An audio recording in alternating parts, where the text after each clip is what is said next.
اللہ نے قرآن میں انسان کی پیدائش کا مقصد بتایا، لِیَبْلُوَکُمْ أَیُّکُمْ أَحْسَنُ عَمَلًا۔ اللہ دیکھنا چاہتے ہیں تم میں اچھا عمل کون کرتا ہے، یہ آزمائش ہے ہماری۔ اللہ نے یہ بھی بتایا کہ پیدا کیوں کیا، اچھے عمل کے لیے۔ پھر اچھے عمل کو ڈیفائن بھی کر دیا کہ اچھے کی ڈیفینیشن کیا ہے۔ پھر اللہ نے اچھے اعمال کا محل کیا ہے، کہاں کہاں سے اچھے اعمال نکلتے ہیں، اس کو ہم قسمیں بھی کہہ سکتے ہیں۔ اچھے اعمال کی دو قسمیں بیان کر دی، وَذَرُوا ظَاهِرَ الْإِثْمِ وَبَاطِنَهُ، ظاہری گناہوں کو بھی چھوڑو اور باطنی گناہوں کو بھی چھوڑو، یعنی ظاہر میں بھی اچھے ہو جاؤ اور باطن میں بھی اچھے ہو جاؤ۔ آپ کو پتہ ہے کہ اسلام میں طہارت پہ بہت زور دیا گیا ہے، صفائی پہ، طہارت پہ۔ اگر ہم یوں کہیں کہ اسلام نام ہے طہارت کا، یعنی اسلام کا مقصد ہی یہی ہے کہ بس انسان پاک بن جائے بس، اور جو پاک بنے گا اسے اچھا کہیں گے۔ تو اگر ہم یوں اسلام کو ڈیفائن کریں تو یہ بالکل صحیح ڈیفینیشن ہے اسلام کی، کہ اسلام نام کس چیز کا ہے؟ طہارت کا۔ دیکھیں، ایک چیز ہوتی ہے نظافت۔ نظافت کا معنی ہے نیٹ اینڈ کلین، میل کچیل نہ ہو۔ آپ کے کپڑے میلے تھے، مٹی لگی ہوئی تھی، آپ نے دھو کے صاف کر دیے، یہ کیا کہلائے گا؟ یہ عمل عربی میں نظافت۔ اور ایک ہے طہارت۔ طہارت عام طور پر ناپاکی سے پاک ہونا، سمجھتے ہیں؟ کس سے پاک ہونا؟ ناپاکی سے۔ اگرچہ طہارت میل کچیل سے پاکی کو بھی طہارت کہتے ہیں، لیکن عام طور پہ طہارت کا مطلب ہوتا ہے ناپاک چیز سے اپنے آپ کو پاک کرنا۔ جیسے آپ کے جسم پہ کوئی گوبر لگا ہوا تھا، پیشاب لگا ہوا تھا، مرغی کی بیٹ لگی ہوئی تھی، اس طرح کی کوئی چیز جب آپ اپنے جسم سے دور کرتے ہیں یا کپڑوں سے دور کرتے ہیں تو اسے کیا کہا جاتا ہے؟ طہارت۔ لیکن طہارت کا معنی میل کچیل سے بھی پاک کرنے میں بھی طہارت۔ طہارت من الدنس، دنس کہتے ہیں میل کچیل کو۔ تو میں جب بات کر رہا ہوں نا کہ اسلام نام ہے طہارت کا، تو اس میں نظافت بھی داخل ہے اور طہارت بھی، کیونکہ اسلام نے دونوں احکام دیے۔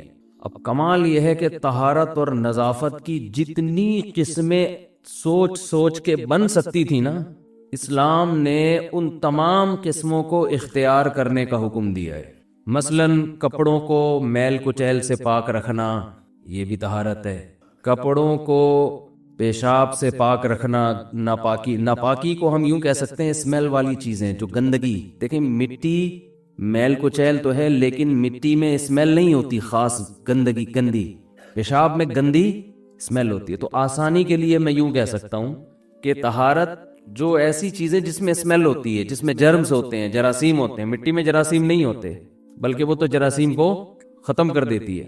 تو عام طور پر جو طہارت شریعت نے ہمیں حکم دیا نا، وہ چیزیں جن میں جرمز ہوتے ہیں عام طور پر، جیسے کتے کا جھوٹا، کتا برتن میں چاٹ لے تو اسے جب ہم صاف کریں گے تو اسے نظافت نہیں کہیں گے بلکہ طہارت کہیں گے، کیونکہ وہ ناپاک ہے، اس میں جرمز بھی ہوتے ہیں۔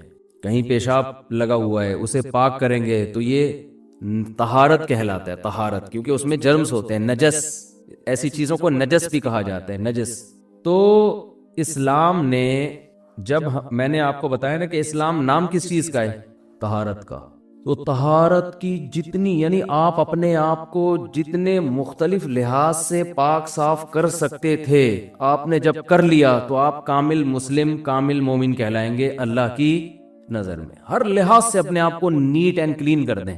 اب میں وہ بتاتا ہوں کن کن لحاظوں سے کرنا ہے آپ نے اپنے آپ کو نیٹ اور کلین۔ ہمارے ہاں نیٹ کلین ایک ہی سمجھا جاتا ہے، بس نہا دھو کے آیا ہوا ہے اوپر سے۔ اب تو نہانا دھونا بھی اس میں شامل نہیں ہے، اب تو صاف ستھرا انسان اسے کہتے ہیں، 3 پیس سوٹ ٹائی میں اس کے کپڑوں پہ کوئی میل کچیل کا نشان نہ ہو، اور سوٹ بھی اس نے بلیک پہنا ہوا ہو کہ اگر میل ہو بھی تو نظر نہ آئے، دیکھنے میں نظر نہ آ رہا ہو بس، باقی وہ کتنا ہی سڑا ہوا ہو۔ سفید کپڑوں کا رواج اب ختم ہو گیا ہے، اس لیے کہ وہ گندے ہو جاتے ہیں تو پکڑا جاتا ہے آدمی۔ اسلام میں لائٹ کلر کو، وائٹ کلر کو اور لائٹ کلر کو پسند کیا گیا ہے۔ اس کی ایک بڑی وجہ ہے کہ وہ فوراً پکڑائی میں آتا ہے کہ میلا ہے یا سچی مچی کا صاف ہے یا جھوٹی موٹی کا صاف ہے۔ بلیک کپڑوں میں کیا پتا چلے گا کہ یہ سچی مچی کا صاف ہے، جھوٹی موٹی کا صاف ہے؟ پتا چلے گا؟ نہیں پتا چلتا۔ اسلام سچی مچی کی صفائی کا قائل ہے، اس لیے وائٹ کلر کو پسند کیا گیا۔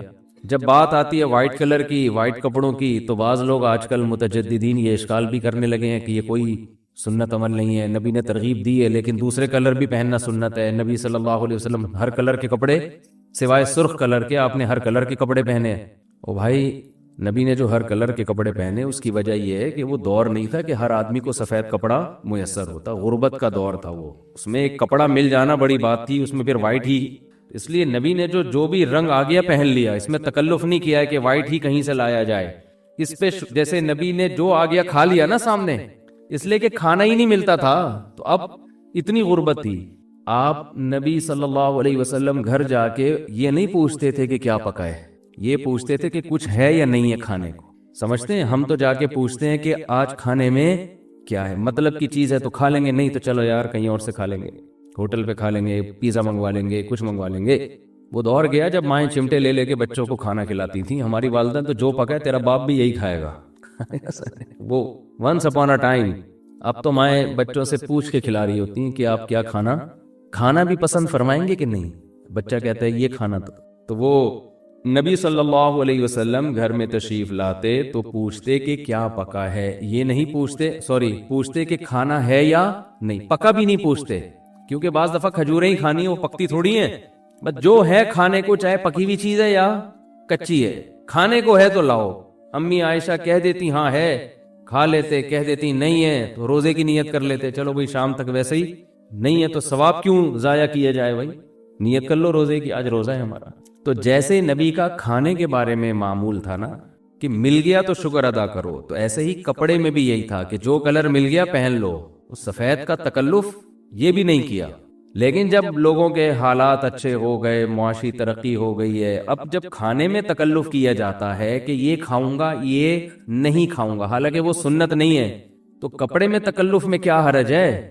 کیونکہ اس میں تو آپ نے حکم دیا البسو ان من احسن ثیابکم البیض او کما قال صلی اللہ علیہ وسلم، تمہارے سب کپڑوں میں سب سے اچھے سفید ہیں، تو اس لیے بہتر یہ ہے، میں کوئی فرض واجب نہیں قرار دے رہا، بہتر یہی ہے کہ رنگ میں کون سا کلر استعمال کریں، مرد وائٹ کلر استعمال افضل ہے، یہ نبی نے ترغیب دی ہے۔ اور نبی نے کیوں ہر طرح کے پہنے، اس کی وجہ بیان کر دی۔ آپ کچھ دن وائٹ کپڑے پہنے، میرے بھی آف وائٹ ہیں، وائٹ نہیں ہے، لیکن آپ کچھ دن وائٹ کپڑے پہنے، مزہ نہ آئے پیسے واپس، آپ کو کلر والے کپڑوں سے الجھن شروع ہو جائے گی، اتنا انسان کو طہارت نورانیت محسوس ہوتی ہے سفید کپڑوں میں، اور صاف رہنے کی عادت پڑنی شروع ہو جائے گی آپ کو، اس لیے کہ وائٹ کپڑے آپ میلے کر نہیں سکتے، وہ کریں گے پکڑے جائیں گے نا، ہر آدمی چاہ رہا ہے میں کروں سب کچھ، پکڑا نہ جاؤں میں مسئلہ سارا یہ ہے، دیکھنے میں صاف ستھرا لگوں میں۔ ہاں کبھی سفر میں ہے، جنگل میں ہے، صحراؤں میں ہے، وہاں پھر سفید کپڑوں کو صاف رکھنا بہت مشکل ہوتا ہے، وہاں بار بار دھونا کے تکلف، تو یعنی کام کا ڈریس آپ کا وہ سفید نہ ہو، لیکن نارملی افضل یہ ہے، نبی صلی اللہ علیہ وسلم نے ترغیب دی ہے کہ کون سا لباس پہنا جائے، سفید، یہاں تک فرمایا کہ مردوں کو بھی کس میں دفناؤ، سفید میں، حالانکہ مردہ تو اب ہماری نظروں سے اوجھل ہو رہا ہے، لیکن جب تک ہمارے سامنے وائٹ کر کے بھیجیں گے ہم اس کو، سمجھتے ہو کہ نہیں سمجھتے؟ تو یہ جو اسلام نے وائٹ کا حکم دیا، اس کی بیس کیا ہے؟ صفائی، اس کی بیس کیا ہے؟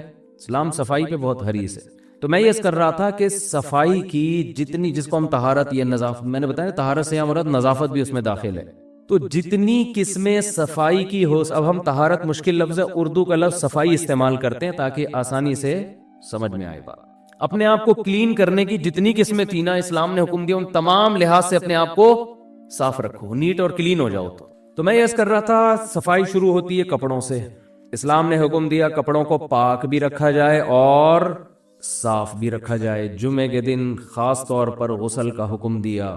نمبر 2 صفائی ہوتی ہے باڈی کی، باڈی کو اسلام نے صاف رکھنے کا حکم، یہ نیت کر لیں ہم رکھیں گے، ایسا نہیں ہے کہ یہ صرف نالج کے لیے بیان چل رہا ہے، اور اس میں بھی اسلام نے دوسرے قوموں سے امتیازی احکام دیے ہیں ہمیں، زیر ناف بالوں کی صفائی کا حکم دیا، بغلوں کے بالوں کی صفائی کا حکم، کو رکھو نہیں، یہ بال رکھنے کی چیز نہیں ہے، غسل براجم کا حکم دیا، جوڑوں کے دھونے کا حکم، ابو داؤد کی حدیث، یہ جو جوڑ ہوتے ہیں نا جن پہ میل جم جاتا ہے، آپ صلی اللہ علیہ وسلم نے اس کو الگ سے صاف رکھنے کا حکم دیا ہے۔ حق علی کل مسلم ان یغتسل کل اسبوع مرہ، آپ صلی اللہ علیہ وسلم نے فرمایا ہر مسلمان پر لازم ہے کہ ہفتے میں کم از کم ایک مرتبہ وہ غسل کرے۔ تو یہ ہے جسم کی صفائی۔ دانتوں کی صفائی کا حکم دیا، دانتوں کی صفائی اتنا زیادہ حکم دیا کیونکہ دانت سب سے زیادہ انسان کے خراب ہوتے ہیں. جب بھی کھائے گا تو کچھ نہ کچھ دانتوں میں لگا رہ جائے گا کہ نہیں لگا رہ جائے گا. بار بار حکم دیا مسواک کرنے کا. یہ بات خوب سمجھ لیں، کھانے کے بعد مسواک نہیں ہے، کھانے کے بعد خلال کا حکم ہے. خلال کا مطلب جو کچھ دانتوں میں پھنس گیا ہے آپ اس کو دھاگے سے نکالیں. ہمارے نبی صلی اللہ علیہ وسلم کھجور کی چھال کا جو تنکا ہوتا ہے نا اس سے خلال کیا کرتے تھے. سمجھتے ہیں کہ نہیں سمجھتے؟ اور خلال میں جب بھی کھانا کھائیں تو اس کے فوراً بعد خلال، یہ سنت ہے نبی صلی اللہ علیہ وسلم کی. ہمارے شیخ حضرت مفتی رشید احمد صاحب رحمہ اللہ تعالیٰ کھانے کے بعد باقاعدہ شیشے کے سامنے کھڑے ہو کر خلال کرتے تھے، دانتوں میں جو کچھ پھنسا ہے اس کو نکالا جائے. اس سے دانتوں کی لائف بڑھ جاتی ہے. لیکن یہ ابھی میرا موضوع نہیں ہے، چھوٹی سی بات کر کے میں ٹاپک کی طرف آتا ہوں. خلال کی بات آئی ہے. بہت سے لوگ دانتوں میں خلال اس طرح سے کرتے ہیں کہ دانت کا بیڑا غرق کر دیتے ہیں. اتنے بڑے بڑے کھڈے سوراخ دانتوں میں کر دیتے ہیں، تیلیاں گھسیڑ رہے ہوتے ہیں اندر نا، یوں کر جیسے کوئی گٹر لائن ہے جو تم صاف کر رہے ہو. اس سے اور خلا پیدا ہو جاتا ہے، مسوڑوں کے اندر خلا پیدا ہو جاتا ہے اور چیزیں پھنسنا شروع ہو جاتی ہیں. تو دانت کے خلال کا طریقہ یہ ہے کہ آپ بہت اوپر سے کریں، زیادہ گھسیڑے نہیں اندر اس کو. کوئی چیز پھنسی بھی ہے نا اوپر والے دانت میں، کیا کرنا ہے اوپر سے نیچے کی طرف، نیچے سے اوپر نہ لے کے جائیں. نیچے والے دانت میں کیا کرنا ہے، یہ چیزیں عام طور پہ نوجوانوں کو پتہ نہیں چلتی، وہ کر کے نا دانتوں کا بیڑا غرق کر چکے ہوتے ہیں. اور سنت کے نام پہ نیچے والے دانت میں نیچے سے اوپر والے دانت میں اوپر سے نیچے، اور گھسیڑنا نہیں ہے اندر، ہلکا ہلکا. اور بہتر تو یہ ہے کہ دھاگے آج کل آ رہے ہیں نا، کیا کہتے ہیں اس کو، ڈینٹل فلاس، اس کے ذریعے آپ کر سکتے ہیں. تو یہ نا یہ کیا. ایک بات. دوسری بات، کھانا کھا کے نا سب کے سامنے نہ شروع ہو جایا کریں. ایسا بھی ہم نے دیکھا، دعوت کھائی ادھر دانت کس طرح ان کے سامنے، اس کو گھناتی ہے سامنے والے کو. تو کیا کر رہا ہے؟ تمیز بھی کوئی چیز ہوتی ہے نا جو مارکیٹ میں شارٹ ہوتی جا رہی ہے. تو آپ نے ٹوتھ پک سے اگر خلال کرنا ہے تو ہاتھ رکھ لیں یہاں پہ، ایسے کریں، سامنے والے کو اپنا مسکراتا ہوا چہرہ نہ دکھائے، اس کو گھن آئے گی اس سے. سمجھتے ہیں کہ نہیں سمجھتے؟ بچوں کو بچپن سے ان چیزوں کا عادت ڈالنے چاہیے. ہم لوگوں کو دیکھ رہے ہیں اتنے دانت خراب ہو رہے ہیں، اتنے دانت. اللہ کا شکر ہے میں زندگی میں ایک دفعہ ڈینٹسٹ کے پاس گیا ہوں، وہ بھی اپنی غلطی سے نہیں، وہ بھی اس لیے کہ عقل داڑ ٹیڑھی نکل گئی تھی. اب وہ تو قدرت کی طرف سے ہے نا، وہ قدرت کی طرف سے ہے. ورنہ آج کل ہم دیکھ رہے ہیں کہ ہر دوسرا آدمی کہاں جا رہا ہے، ڈینٹسٹ. حالانکہ ٹوتھ پیسٹ بھی کر رہے ہیں، رگڑ بھی رہے ہیں صبح شام. اتنے دانتوں کی صفائی کے پہلے لوگوں کے پاس آلات نہیں تھے جتنے اب ہیں. بیڑا غرق ہو رہا ہے دانتوں کا. اس کی وجہ یہ ہے کہ تمیز سے کام تھوڑا کیا جائے وہ اچھا ہوتا ہے. بغیر تمیز کے صبح شام رگڑتے رہو گے، تیزاب سے بھی گلیاں کرتے رہو گے، فائدہ نہیں ہوگا. سمجھتے ہو کہ نہیں سمجھتے؟ تو آپ نے ایک تو نیم کی مسواک استعمال کریں. نیم کی مسواک بہت بہترین چیز ہے دانتوں کے لیے. کوئی ٹوتھ پیسٹ، ٹوتھ برش نیم کی مسواک کا متبادل نہیں ہے. اور ایسے کیا کریں کہ یہ جو مسواک، کراچی میں نیم بہت اعلیٰ کوالٹی کا ہے، ورنہ بعض جگہوں پہ نیم میں وہ کڑواہٹ نہیں ہوتی. تو آپ نے کیا کیا، اپنے ایک انگلی کے برابر جو ہے نا موٹائی میں، جو آپ کو جیسا لگے، اس میں کوئی وہ نہیں ہے، آپ نے شاخیں ایک خاص ترتیب سے کاٹ کے گھر میں رکھ لیں. آپ 5-10 لکڑیاں اتنی آپ نے شاخیں کاٹ کے رکھ لیں. وہ 2-4 دن میں خشک ہو جائیں گی. خشک ہونے کا فائدہ یہ ہوتا ہے پھر اس کا برش بن جاتا ہے آرام سے. سمجھتے ہو کہ نہیں سمجھتے؟ تو آپ نے کیا کرنا ہے، صبح جب اٹھے آپ تو وہ نیم کی مسواک، نبی صلی اللہ علیہ وسلم صبح اٹھتے ہی اٹھنے کی دعا پڑھتے، الحمدللہ الذی احیانا بعدما اماتنا والیہ النشور. تمام تعریفیں اس اللہ کے لیے ہیں جس نے ہمیں موت کے بعد دوبارہ زندہ کیا. کتنا اچھا لگتا ہے اٹھتے ہی سب سے پہلے انسان اللہ کا نام لے. موت کے بعد دوبارہ زندہ کیا، والیہ النشور، اور ایک دن ہم نے دوبارہ اٹھنا ہے اسی کے پاس. اس طرح ہم قبر سے بھی ایک دن اٹھیں گے. جیسے بستر پہ سوتے ہیں ہمیشہ کے لیے نہیں سوتے، ایسے ہی قبر میں جب سوئیں گے تو بھی ہمیشہ کے لیے نہیں. ایک دن آئے گا فرشتہ، چل بھائی اٹھ جا، بہت سو لیے، حساب دے اب جو کچھ کر کے آیا ہے. یا وئی وہ کیا ہے سورہ یاسین میں، من بعثنا من مرقدنا. کافر کہے گا ہائے بدبختی، کس نے ہماری خوابگاہوں سے ہمیں جگا دیا. یہ خوابگاہ اس لیے کہا ہے کہ جب قیامت کا پہلا سور پھونکا جائے گا نا تو جو عذاب قبر کسی کو ہو رہا تھا، ثواب ہو رہا تھا، وہ بھی ختم ہو جائے گا، بالکل سب ختم. پھر کتنا عرصہ اللہ ہی جانتے ہیں. دوبارہ جب سور پھونکا جائے گا تو یہ جو درمیان کا ٹائم تھا، قیامت کا پہلا اور دوسرا سور، اس کے درمیان کا جو ٹائم تھا، یہ ٹائم میں کائنات ساکت ہوگی، کچھ بھی نہیں ہوگا اس دوران، نہ کوئی عذاب نہ ثواب. روحیں بھی بے ہوش ہو چکی ہوں گی. اس کو اللہ نے سونے سے تعبیر کیا ہے. پھر جب دوسرا سور پھونکا جائے گا تو پھر لوگ کہیں گے ہمیں ہماری خواب گاہوں سے کس نے جگا دی, ہم تو سمجھ رہے تھے کہ ہم ہمیشہ کے لیے سو گئے ہیں. جیسے آپ گہری نیند سو رہے ہو نا, کوئی آ کے آپ کو اٹھا دے تو آپ حیران ہوتے ہو یہ ایک دم ہو کیا گیا ہے میرے ساتھ, میں کہاں تھا ایک دم, میں کیسے, یہ کون سی زندگی ہے, یہ کون سا جہان ہے. تو نبی صلی اللہ علیہ وسلم دعا پڑھتے تو اس کے بعد جو آپ کا سب سے پہلا عمل ہوتا وہ کیا ہوتا؟ مسواک. قضائے حاجت سے پہلے بھی آپ کیا فرماتے؟ مسواک. اور کیسے؟ یہ جو آج کل مسواکوں کا جس طرح سے استعمال ہو رہا ہے یہ بھی دانتوں کو بیڑا غرق کرنے کا بہت بہترین طریقہ ہے, خوب سمجھ لیں. کیونکہ ایک مسواک کا ایک برش بار بار استعمال ہوتا ہے, پانی لگتا ہے, اس میں سڑان پیدا ہوتی ہے, اسمیل پیدا ہوتی ہے, پانی لگ لگ کے, نمی لگ لگ کے, اور مسواکیں بھی پرانی عجیب ہی حساب چل رہا ہے مارکیٹ میں. اور کچھ مسواکیں تو ایسی ہیں ان میں مسواک کے علاوہ سب کچھ ہے, ڈنڈیاں ہیں, وہ مشہور بہت ہیں. جی یہ زیتون کی مسواک ہے, ٹھیک ہے استعمال کرتے ہیں لوگ, زیتون کی نہ کرنے سے بہتر ہے, لیکن وہ نیم کی مسواک استعمال کریں. یہ پیلو کی مسواک نہیں ہوتی جو بہت تیز ہوتی ہے. تو خیر آپ نے کیا کرنا ہے, نیم کی مسواک سرانے رکھ کے سو گئے, جب صبح اٹھتے ہی دانتوں میں چبا کے اس کو گول گول کرنا, بولو نا کیا ہو گیا, ایسے کر رہے ہیں. دیکھیں یوں دانت کے بیچ میں رکھا, تھوڑا سا آپ کو لگے گا میں یہ نہیں چبا سکتا, بہت سخت ٹہنی ہے یہ, لیکن لگے گا آپ کو تھوڑی دیر میں نرم ہو جائے گی. چبانا شروع کیا اور گھمانا شروع کیا, چاروں طرف سے نا ہلکی ہلکی نرم ہوگی. یہ آپ یہ نہ سمجھیں یہ ٹائم ضائع ہو رہا ہے آپ کا. ایک تو مسواک کا ثواب ملنا بھی شروع ہو گیا اور دانت آپ کے صاف ہونا شروع ہو چکے ہیں اس عمل کے دوران. آپ کہیں گے بھی ہم نے دانتوں پہ رگڑنا تو شروع کیا نہیں تو صاف کیسے ہو گئے؟ او بھائی آپ کے منہ سے جو تھوک نکلنا شروع ہوگا نا, لعاب بننا شروع ہوگا, اور مسواک کا جو کیمیکل نکلنا شروع ہوگا, ان کے کمبینیشن سے آپ کا حلق, آپ کا منہ اور یہ سارے جرمز مرنا شروع. اور یہ جو ہمارے مسوڑوں کو انگلش میں کیا کہتے ہیں یار, ایک آسان سا لفظ, گمس. آپ کے جو گمس ہیں نا, جب آپ اس کو چباتے ہیں تو وہ بھی کشادہ ہونا شروع ہو جاتے ہیں, ان میں اسپیس بننا شروع ہو جاتی ہے, بلڈ سرکولیٹ کرتا ہے نا. جب مسواک کو آپ چبانا شروع کرتے ہیں تو آپ کے دانتوں میں بلڈ کی سرکولیشن بڑھے گی کہ نہیں بڑھے گی؟ ابے جب چلو گے تو ٹانگوں میں سرکولیشن بڑھتی ہے نا, ہاتھ سے وزن اٹھاؤ گے تو ہاتھ میں بلڈ کی سرکولیشن, تو جب چبانا شروع کرتے ہو تو سرکولیشن بڑھتی ہے. تو آپ کے جو گمس ہیں وہ مسواک کا کیمیکل جذب کرنے کے لیے ریڈی ہو جاتے ہیں. یہ پورا ایک نیچرل پروسیس ہے جو برش میں نہیں ہوتا.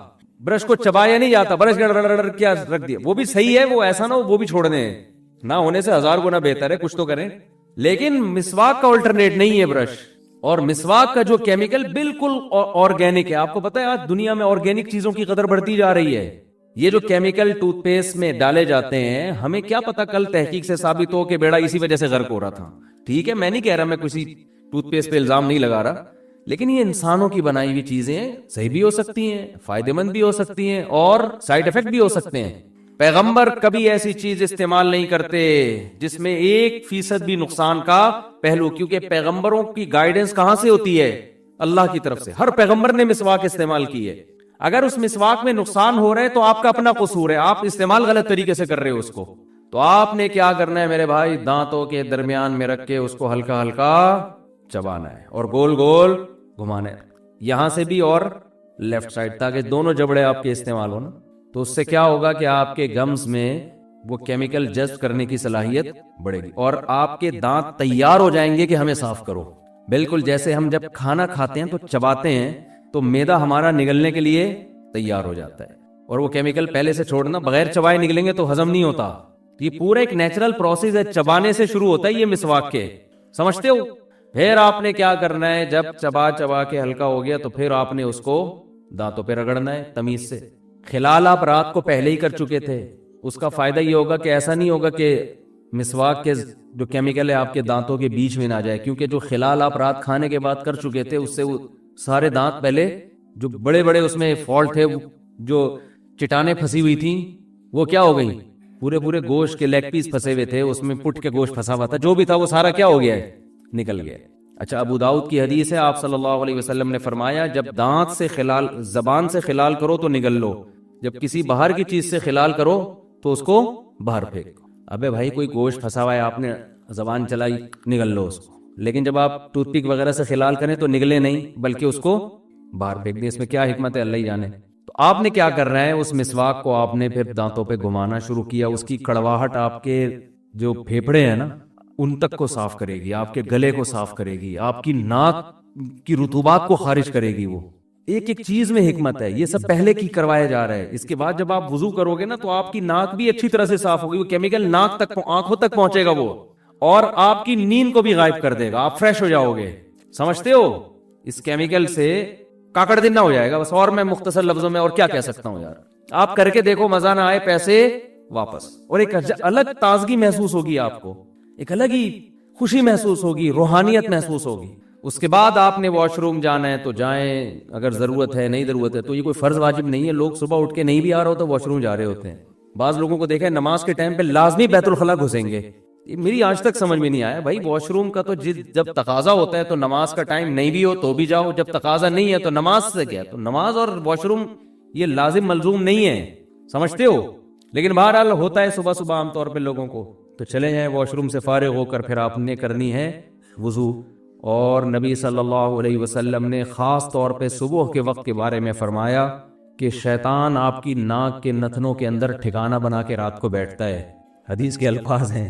تو صبح کے وقت جب ناک صاف کی جائے تو اچھی طرح سے کی جائے، پانی اندر تک پہنچایا جائے. پھر خوب اچھی طرح سے ناک صاف کر کے جو ناک میں رطوبات پھنسی ہوئی ہیں ان کو نکالا جائے. حدیث کے الفاظ ہیں شیطان رات وہاں بیٹھتا ہے. اب یہ حدیثیں اپنے ظاہر پہ نہیں ہوتی. اس کا مطلب ہے کہ وہ اس جگہ کو صاف کرو، وہ درد سر بنے گا آپ کے لیے. کتنے لوگ ہیں صبح اٹھتے بس کلی بھی نہیں کرتے، چائے پینا. بیڈ ٹی بھی ہے بڑے گھرانوں میں. بڑے گھرانوں میں نا بستر پہ صاحب کو جگانے کے لیے پہلے کیا چاہیے؟ ٹی. وہ مسواک نہیں کرے گا، دانت صاف نہیں کرے گا. آپ یہ تکلف نہ بھی کرو نا، صبح اٹھ کے پہلے برش کر لو بس، یہ بھی کافی ہے بھائی. اتنا ٹینشن میں جانے کی ضرورت نہیں ہے. ایسا نہ ہو کہ لوگ کہیں اتنا پہلے یوں چباؤ پھر یوں کرو پھر یہ چھوڑو یار. تو کوئی بات نہیں، آپ اٹھو برش کر لو پہلے، اس سے بھی فریش ہو جاؤ گے. ٹھیک ہے. تو اور ٹوتھ پیسٹ جو ہے نا کمپنیوں کے اشتہار دیکھ کے ایڈورٹائز دیکھ کے نہ لو. کسی ڈاکٹر سے پوچھو کہ کون سا کرنا چاہیے.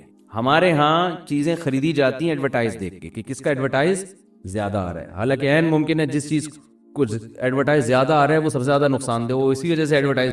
اور پہلے ڈاکٹر کے اپنے دانت بھی دیکھ لو. ہاں کہ اگر آپ کو اتنا دانتوں کا پتہ ہے تو اپنے کیوں ایسے خراب ہوئے ہیں آپ کے. اگر وہ کوئی معقول عذر بتاتا ہے بھی قدرت کی طرف سے بھی بعض لوگوں کے ہوتے ہیں تو ایک الگ بات ہے، وہ تو پھر اللہ کی طرف سے ہے نا. ہمارے جاننے والے حکیم تھے، انتقال ہو گیا، اللہ مغفرت فرمائے. انتقال بھی 100 سال کے بعد جا کے ہوا ہے. حکیموں کی عمریں بڑی لمبی ہوتی ہیں. میں ایک بات ڈاکٹروں سے کہتا ہوں، ڈاکٹر صاحب آپ کی سائنسی ترقی اپنی جگہ، عمریں ابھی بھی حکیموں کی لمبی ہوتی ہے. ٹھیک ہے نا. حالانکہ پھیکو بھی ہوتے ہیں حکیم میں بہت سے، سارے نہیں. غلط علاج بھی باز کر رہے ہوتے ہیں، ڈرامے باز بھی بہت ہے، لیکن عمر کس کی لمبی ہوگی؟ حکیم. صحت خوش مزاج ہوگا حکیم. جب آپ ملیں گے لگے گا یار بندے سے مل کے آ رہا ہوں، ایسا لگے گا دماغ بھی اس کا فریش ہے. ڈاکٹر سے ملیں گے تھوڑی دیر میں آپ کو ٹینشن ہونا شروع عام طور پہ. تو میں نے ڈاکٹروں سے وجہ پوچھی، بھائی ترقی تو میڈیکل سائنس نے بہت زیادہ کی ہے لیکن صحتیں کس کی حکیموں کی اچھی ہیں. تو ڈاکٹر اس کی وجوہات بھی بیان کرتے ہیں اور وہ صحیح وجہ ہے کہ حکیموں کی لائف نا نیچر کے زیادہ قریب ہوتی ہے. میڈیسن سے اپنے آپ کو بلا وجہ بلا ضرورت، دواؤں سے اپنے آپ کو، تمام دوائیں بچوں کی پہنچ سے دور رکھے ہیں نا تو تمام دوائیں بڑوں کی پہنچ سے بھی دور رکھی ہوئی ہوتی ہیں انہوں نے. ٹھیک ہے. اور یہی چھوٹے موٹی چیزیں، نزلہ ہو گیا تو وہ پی لیا بنفشہ شہتوت. ٹھیک ہے نا، جو شاندہ پی لیا بنفشہ شہتوت. دیکھو شہتوت کا بنتا ہے، شہتوت کیسی خاندانی چیز ہے یار، اتنی زبردست چیز ہے نا. تو وہ بنفشہ شہتوت پی لیا اور زیادہ ایک دم اینٹی بایوٹک نہیں کھائیں تو آہستہ آہستہ باڈی خود ہی اس کو کور کر لیتی ہے. پھر رات کو جلدی سو جانا، صبح جلدی اٹھ جانا، ٹینشن نہ لینا، ٹینشن ہمیشہ دینا. جتنے مریض ہیں ان کو ہمیشہ ٹینشن دینا، نفس پکڑ کے ٹینشن دینا شروع کر دیتے ہیں. آپ کا تو میدا بھی صحیح نہیں ہے. ایک بوڑھا آدمی گیا بیچارہ کسی حکیم کے پاس نا، تو حکیم سے کہنے لگا کہ مجھے کھانسی بہت ہو رہی ہے. حکیم صاحب نے کہا بڑھاپا ہے، ظاہر ہے بڑھاپے میں تو ہوگی کھانسی. اس نے کہا حکیم صاحب جوڑوں میں بھی درد رہنے لگا ہے. حکیم صاحب نے کہا بڑھاپا ہے. بڑھاپا ہے، اب یہ ٹھیک ہونے کی عمر نہیں ہے، بڑھاپا ہے. حکیم صاحب میں چلتا ہوں تھوڑا سا ادھر بھی کمر میں بھی پین شروع ہو جاتا ہے. حکیم صاحب نے کہا بڑھاپا ہے. حکیم صاحب نے، وہ بوڑھے کو غصہ آنا شروع ہو گیا، یار کوئی علاج بتاؤ یار. تو بوڑھے آدمی کو غصہ آ کے حکیم صاحب سے کہتے ہیں کیا بڑھاپا بڑھاپا لگا کے رکھا ہوا ہے یار، ہر بات میں بڑھاپا. حکیم صاحب نے کہا یہ بھی بڑھاپا ہے. جو آپ کو غصہ آ گیا نا، ایک دم ایکسائٹیڈ ہو رہے ہو، تو دیکھو کیا کر رہے ہیں، ٹینشن دے رہے ہیں. ایسے ایسے نسخے بتائیں گے، آدمی کہے گا بھائی یار میں بیماری ٹھیک ہوں. ایک حکیم صاحب کے پاس، ہمارے جاننے والے حکیم تھے، ان کے پاس ایک پیشنٹ گیا، کہنے لگا کہ کیلشیم کی کمی ہے نا. حکیم صاحب نے کہا اچھا نسخے بڑے خاندانی ہوتے ہیں بازوں کے پاس، لیکن وہ کون بنائے بیٹھ کے. حکیم صاحب نے کہا یہ جو انڈا ہے نا اس کا چھلکا، مجھے پورا بھی یاد بھی نہیں، 15-20 سال پرانی بات ہے، یہ انڈے کا چھلکا لو، چھلکے کو کھرل کرو، کھرل کر کے پتہ نہیں کون سا اس میں کشتہ ملاؤ، پھر اس کو مٹکے کے اندر دفن کر دو، 6 مہینے بعد نکالو، پھر اس میں پتہ نہیں اتنا دودھ ملاؤ، کیا کرو، وہ اتنا لمبا، اس نے کہا میں ہڈیوں کی کیلشیم کے بغیر ہی ٹھیک ہوں، میں ہڈیوں سمجھ رہے۔ لیکن بہرحال بیاض کبیر نام کی ایک کتاب ہے حکمت پر، ہندوستان میں لکھی گئی ہے، بہت خاندانی کتاب ہے، اس سے آپ کو اندازہ ہوگا کہ حکیموں کی ریسرچ کتنی ہوا کرتی تھی، کتنی ریسرچ ہوا کرتی تھی۔ تو آج دیکھو کیسے کیسے عطائی 2 نمبر قسم کے لوگ اس فیلڈ میں گھس گئے ہیں، لیکن کتابیں پڑھ کے خود سے نہ کھانا شروع کر دیں کیلشیم کے لیے، جب تک یا تو کسی ڈاکٹر سے دوا لیں سیدھا سیدھا انسان کے بچوں کی طرح، یا کوئی صحیح ریلائبل حکیم ہو جو کسی ادارے سے پڑھا ہوا ہو، پراپر ادارے کے پڑھے ہوئے آدمی میں غلطی کا امکان کم ہوتا ہے، پیچھے پورا انسٹیٹیوٹ ہے، ادارہ ہے، وہ کوئی ایسی چیز مارکیٹ میں نہیں لائے گا جو کسی کو پتہ ہی نہیں ہے۔ اچھا خیر، ہم کہاں چلے گئے، تو نبی صلی اللہ ہمیں یہ بتا رہا تھا کہ آپ صبح اٹھ کے جب اس طرح سے خاندانی طریقے سے مسواک کریں گے، مزہ نہ آئے پیسے واپس، آپ کے منہ میں خوشبو پیدا ہوگی۔ دیکھو ٹوتھ پیسٹ کی خوشبو نہیں ہوتی، ٹوتھ پیسٹ آپ کے منہ کی بدبو کو دور تو کر دیتا ہے، لیکن اس میں خوشبو نہیں ہوتی۔ مسواک والے جو ہوتے ہیں نا، ان کے قریب جاؤ، ایک الگ سے آپ کو اچھی اسمیل آئے گی، اس میں ایک الگ سے معدے تک کو فائدہ پہنچاتی ہے نیم کی مسواک، پیٹ کو فائدہ پہنچاتی ہے۔ تو میں یہ کر رہا تھا کہ یہ بھی ایک صفائی کی قسم ہے، اسلام نے اس کو بھی فوکس کیا۔ لباس کی طہارت، جسم کی طہارت، لباس کی طہارت میں بھی وہ والی طہارت، دیکھو دنیا کس طہارت کی قائل ہے لباس میں، آپ نے دیکھا ہوگا غیر مسلم لوگ پیشاب کے بعد استنجا نہیں کرتے، وہ قطرے شلوار پہ ٹپکتے رہیں، پینٹ پہ ٹپکتے رہیں، انڈر ویئر پہ آتے رہیں، ان کے ہاں اس کا کوئی اہتمام نہیں ہے، ان کی عبادت ہو جاتی ہے۔ لیکن اسلام نے اس صفائی کا بھی بہت زیادہ حکم دیا، یہ بھی اسلام کی ایک امتیازی حیثیت ہے کہ اسلام نے کہا نا آپ جب پیشاب کریں گے تو جب تک قطرے نکلنا بند نہیں ہو جاتے اس وقت تک آپ کو اٹھنے کی اجازت نہیں۔ کوئی معذور ہے تو اس کے حکام الگ ہیں، وہمی بھی ہوتے ہیں، وہ پھر وہ قطروں میں ہی لگے رہتے ہیں سارے دن بیٹھ کے نا، یہ بتاتے ہوئے بہت ڈر لگتا ہے۔ لیکن جنرلی جو اصول ہے بھائی ایسا نہیں ہے، یہ قطرے جسم سے نکلیں گے، آپ کا وضو بھی ٹوٹے گا اور آپ کے کپڑا بھی کیا ہو جائے گا، ناپاک ہو جائے گا، خاص کوانٹٹی سے بڑھ گئے تو نماز بھی نہیں ہوگی۔ تو اسی وجہ سے مسلمان جو نمازی ہوتے ہیں ایسے نہیں کرتے کہ کہیں بھی پیشاب کیا اور نکل لیے بس۔ ہم تو دیکھتے تھے نا کسی غیر مسلم ریاست میں کبھی جانا ہو تو گوروں کو دیکھا پیشاب کیا، بیلٹ باندھی، نکل گئے۔ ابے بھائی تھوڑا سا تو صبر کرو، کچھ وہ کہہ رہے ہیں کہ کیا کرنا، صاف تو ہیں، دیکھو کتنا صاف ستھرا۔ تو اسلام نے یہاں بھی دوسروں کی نسبت مبالغہ کیا ہے۔ قضاء حاجت کے بعد پانی سے استنجا کا حکم دیا، نہ ہو پانی تو ٹھیک ہے ڈھیلے سے بھی کر سکتے ہیں، لیکن ایک حد تک گندگی ایک جگ پھیلنا شروع ہو جائے تو پانی سے استنجا لازمی کرنا پڑے گا۔ تبھی تو مسلم شاور کے نام سے مشہور ہو گیا وہ۔ ایک دفعہ مجھے گھر والوں نے کہا کہ مسلم شاور لگوا دیں گھر میں نا، مسلمانوں کے یہاں تو لوٹے استعمال ہوتے ہیں نا۔ میں نے کہا مسلم شاور، یہ پرانی بات ہے، میں نے کہا مسلم کیا مطلب، کوئی سکھ شاور بھی ہوتا ہے، ہندو شاور بھی ہوتا ہے کیا، شاور کی بھی قسمیں؟ پھر ہم نے پوچھا، انہوں نے کہا بھائی یورپ میں تو یہ بہت ہے کہ مسلم شاور۔ تو ہم ترکی گئے نا، تو وہاں ہم ترکی میں جس ہوٹل میں ہم ٹھہرے تو وہ یورپ کی طرف وہ والا حصہ ہے، تو وہاں واش روم میں پانی کا انتظام نہیں تھا، گورے زیادہ ٹھہرتے تھے اس ہوٹل میں۔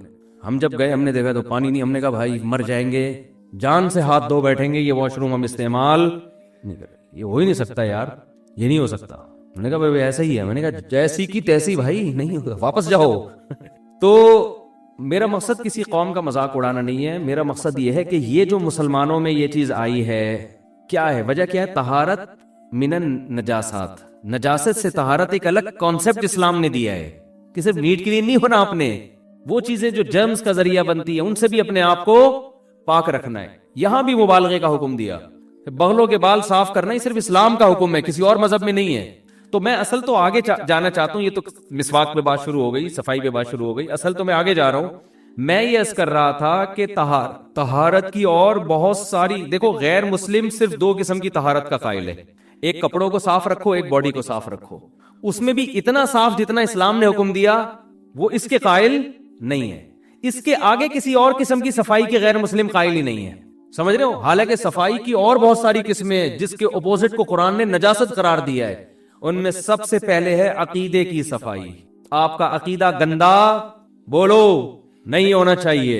عقیدے کی صفائی کے بعد ہے اعمال کی صفائی، عمل صاف کرو۔ خوراک کی صفائی، خوراک کیا ہونی چاہیے؟ پاک ہونی چاہیے آپ کی۔ پھر خوراک کی صفائی میں، پھر عمل کی صفائی میں دل کے اعمال کو بھی صاف رکھنا ہے اور جسم سے نکلنے والے اعمال کو بھی صاف رکھنا ہے. یہ والی قسم دنیا میں کسی مذہب نے اس قسم کو چھیڑا ہے ہی نہیں. کہتے ہیں آپ کا جو مرضی آپ کانسیپٹ رکھو, عقیدہ رکھو, آپ کا ہیڈیک ہے. ان چیزوں کو انہوں نے اتنا چھیڑا ہے جتنا ان کی دنیاوی زندگی سے, جن کا کمپنی کو جیسے ہے نا کہ وہ کہتے ہیں عمل, اگر کوئی چور ہے تو گندا عمل کر رہا ہے.